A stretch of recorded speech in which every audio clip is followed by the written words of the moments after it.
Chapter 21. Ashley could barely move her arms. They felt as if they hadn't been worked in weeks. Her mind was clear, though, and her thoughts raced, trying to figure out how she got here. She wondered whether the creatures had even attacked. Where were Jeff, Laura, and Pixie? She looked for a call button for a nurse or doctor, someone to explain her situation. To her right was a nightstand where a folded white towel lay with a black Bible on top. Nothing resembled a call button. To her left was only the computer and IV drip. She reached up to scratch her cheek, and her arm stopped partway. Why was this so hard? She looked down. Her right wrist was handcuffed to the bed frame. Why?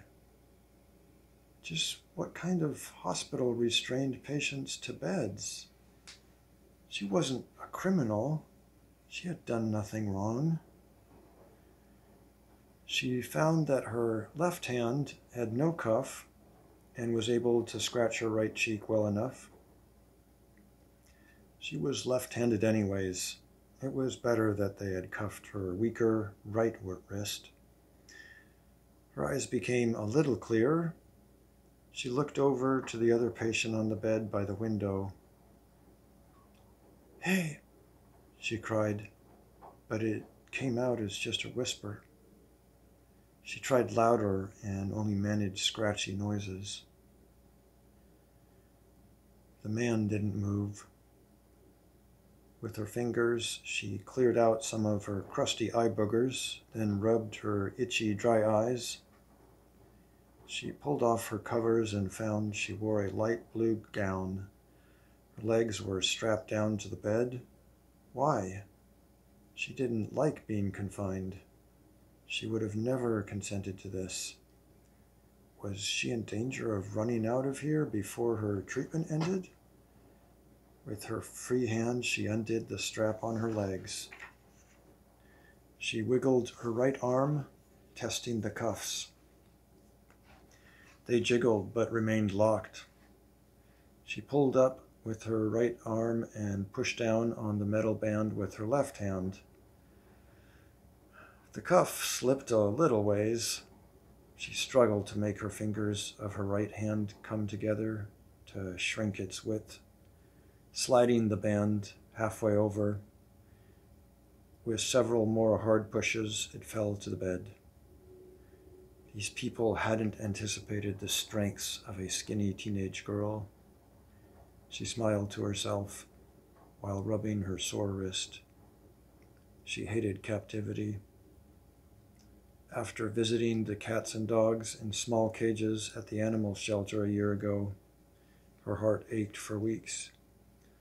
Each animal not adopted would be euthanized in 2 weeks after entering the facility. It was sanctioned murder. She wanted to take all of them home, but of course she couldn't. Mom wouldn't even let her take one, telling Ashley that she already consumes too much money without an animal to add to it. Mom allowed her to keep Pixie, only because she refused to let him go. When Mom threatened to take him when Ashley slept, Ashley stayed awake all night.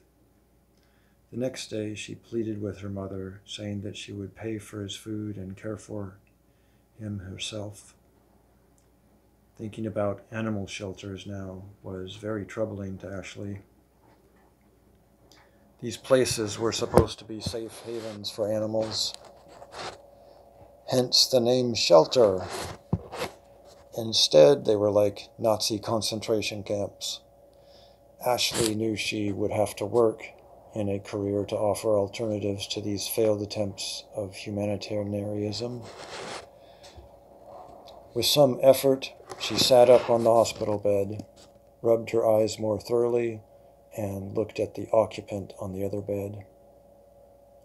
She could see the man clearly now. but she didn't recognize him. He had a brown beard and stringy brown hair down to his shoulders. His arms lay above the blanket, and they were sculpted with muscles. His eyes were closed. "Hey, you," she said, regaining some of her voice. Not a stir. He seemed to be fast asleep. He was set up with a similar type of arrangement, the IV drip and computer beside his bed to his right. She pulled out the IV needle from her arm. She wasn't going to be medically induced until somebody explained to her why she was being held captive and what the medication was for. She tested her legs on the floor and found that on the third try she was able to hold her weight. Walking was more difficult, but she made it to the bedside of the man after several tipsy episodes. Ashley touched his left arm. It was cool. The air conditioning in the room had probably made it so. She shook him. He jiggled in the bed, but remained fast asleep. He was not handcuffed to his bed frame. Why wasn't he handcuffed? He appeared to be a large, muscular man who could do more damage than herself if he were awake. Why handcuff a skinny 14-year-old girl and not a giant man?